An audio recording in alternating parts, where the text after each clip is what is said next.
Bonjour et bienvenue dans l'Instant Bushcraft, le podcast qui vous révèle les secrets de la nature. Dans cet épisode, je vais vous lancer un défi que vous êtes libre de réaliser en suivant les règles ou en trichant un peu.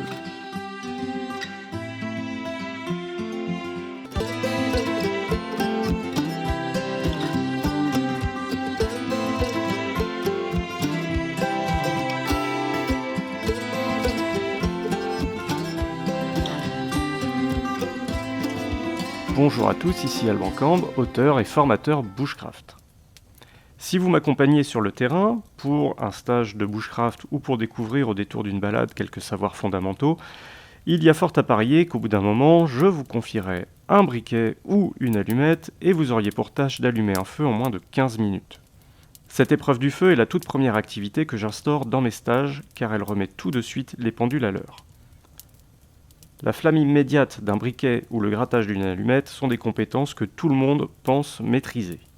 En revanche, communiquer cette flamme à autre chose que la mèche d'une bougie d'anniversaire est une toute autre affaire pour le néophyte.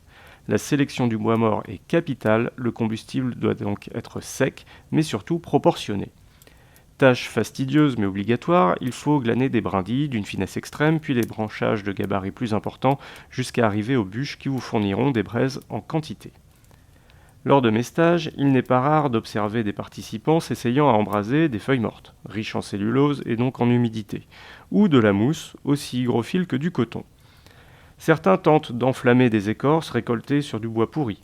Il suffit pourtant de partir d'un gabarit de bois sec minimal et d'évoluer lentement vers les plus gros morceaux de bois. Je vous recommande donc de récolter d'abord un fagot de brindilles ultra fines, d'une quantité suffisante pour ne pas pouvoir joindre vos deux mains autour de celui-ci, et vous aurez ainsi un combustible facile à enflammer et qui provoquera un démarrage éclair de votre feu, quelles que soient les conditions climatiques. Réussir à faire prendre un fagot de brindilles n'est cependant pas toujours une mince affaire. Il suffit qu'il pleuve, qu'il neige, qu'il vente, et l'humidité s'invite jusque dans les fibres du bois. Pour s'assurer un démarrage sans faute, rien ne vaut un bon choix d'allume-feu. Sur le terrain, il existe de nombreuses substances pouvant servir à propager les braises ou les flammes. Les écorces de certaines lianes, les graines de certaines plantes, quelques champignons. En dresser la liste exhaustive dépasserait de loin le cadre de cet épisode, mais résumons les qualités d'un bon allume-feu aux 3 mots suivants. Il doit être sec, fibreux et aéré. La flamme d'une allumette ne saurait faire entrer en combustion une bille de chêne. Ces troncs que l'on voit empilés le long des sentiers forestiers. De même, certaines méthodes d'allumage ne produisant que des étincelles, comme par exemple la pierre à briquet, il est nécessaire de proportionner l'allume-feu à cette source d'énergie. Les graines de clématite, de massette, de chardon, de pissenlit ont toutes en commun leur structure, une graine minuscule ornée d'un petit parachute filamenteux pour faciliter leur dispersion par le vent. Répondant au nom d'akène, ces petites graines sont donc fibreuses et aérées par nature. Il suffit qu'elles soient sèches au moment de la récolte et elles ne demanderont qu'à entrer en combustion.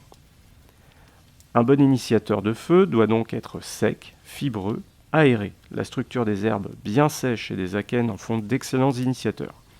Il est possible de produire des allumes-feu sur le terrain répondant à ces critères en produisant une légère transformation des matériaux. Par exemple, on va racler l'écorce de bouleau pour produire des tout petits copeaux. On peut sculpter des hérissons, ou plutôt des plumeaux, longs et fins, dans du bois bien sec. On va racler du bois riche en résine pour produire des frisottis. Et grâce à ces manipulations, vous allez pouvoir transmettre la flamme de votre briquet ou de votre allumette à des brindilles, puis à des branches, et ainsi ériger votre feu. Allumer un feu en moins de 15 minutes à l'aide d'une seule allumette, c'est justement l'entraînement que je vous propose, quelles que soient les conditions climatiques, tout au long de l'année. Ces textes sont extraits du livre Bushcraft, l'art de vivre et survivre dans la nature, paru aux éditions Idéo en 2020.